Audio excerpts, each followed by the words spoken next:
if you work in forestry, one really important skill is being able to make good observations of the forest around you, and from those observations, make some inference about what's happened to that forest in the past, or what might happen to that forest in the future.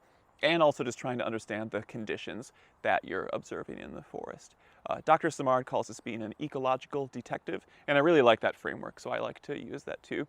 When I teach this to students, and it's a skill that takes a long time to learn, it takes a lot of practice, a lot of observation in different types of forests just to get an idea of what types of things to look for and what they look like.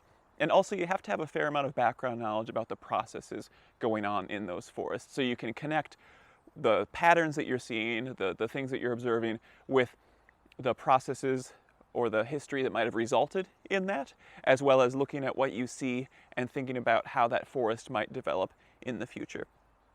When I teach this to students, I like to split it up into two stages. So the first stage is just observation. So I don't want you to think about what's happened in the past, make predictions in the future, try to understand why you're seeing what you're seeing.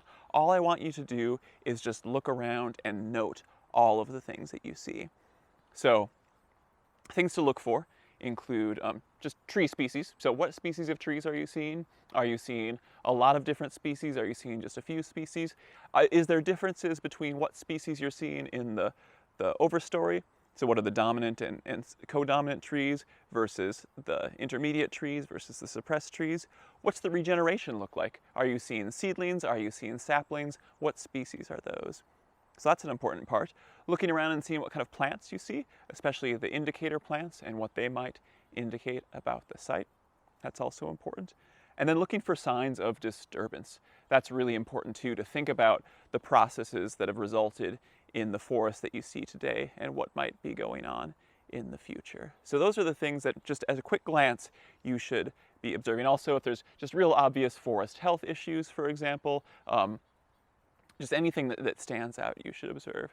So this is a 360 video, so you can look around for a little bit. I think you should be able to pause the video in whatever player you're using and be able to look around. So I'd like you to take at least 2 or 3 minutes and really look around and just observe everything that you see. So remember, you're not trying to explain what's happening or what you've seen or what things might look like in the future. Just make observations. So pause the video and take 2 to 3 minutes looking around and observing all of those things that you see.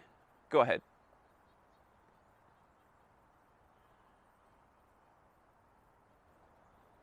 All right, let me go through quickly what I observe in this forest. So first, I usually look at the trees. I'm a forester, I love trees, that's kind of the obvious thing. So I look around, I see a lot of Douglas fir. If you kind of follow where I am, there's a big Douglas fir right here. If you look up and also behind you, a lot of the dominant trees, the tallest trees in the canopy here, are Douglas fir. Okay, so we see a lot of Douglas fir. What other species do we see? Come look over here with me. If you look up, I see a nice big leaf maple above me there. Okay, so there's a little bit of diversity here. Follow me over this way.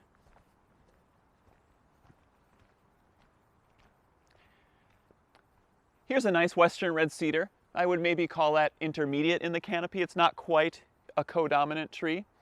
Next to it, we have a western hemlock. It's in the suppressed layer.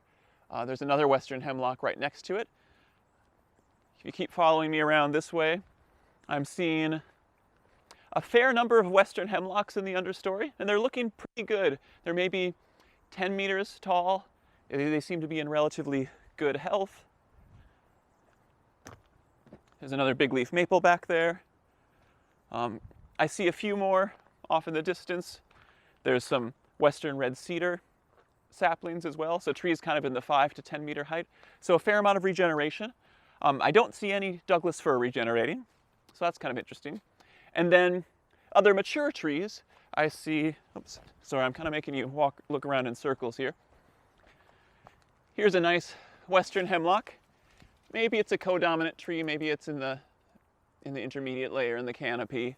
I'm seeing, let's see, there's a handful of western hemlock in the area. I'm not seeing a ton of them, but definitely seeing some in the overstory. Okay, so that's trees. Indicator plants, let's look around. I'm seeing red huckleberry, red elderberry, salmonberry,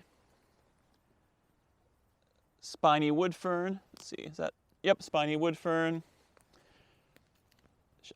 Dull Oregon grape. More red huckleberry. More red alder. If I look over here, it's a nice patch of foam flower over here. Some of those things indicate we're a little bit on the richer end of things. Some sword ferns over there, quite a bit of foam flower over there. Some salal. Not a ton of salal on this spot though. So if you were to look up what those species indicate for SMR and SNR, that should give you a little bit of a hint of things. I think we're probably a little bit on the richer, wetter side. Some of those things like foam flower certainly indicate that. Okay, let's see. Regeneration. I pointed out already a lot of saplings in the understory. I don't see a lot of seedlings at this point.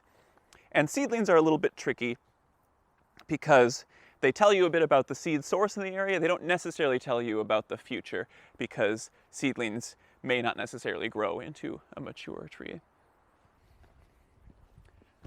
I've just moved you a bit, so hopefully you aren't getting too much sun glare right now. I know that lens can pick up some sun glare. Let's think about disturbance. So hopefully you spotted a few things. I'm not going to try to describe what has happened, but again, just be observing here. So I see 2 dead trees that clearly it's not the whole tree. That's one thing I see. If I walk around, I see a few of those. There's one back there. There's another one here. So big trees, dead, maybe 2, 3, 4 meters tall. There's another big one. This might be a little bit hard for you to see from where you are, but if I walk back in here, there's a dead western red cedar snag here.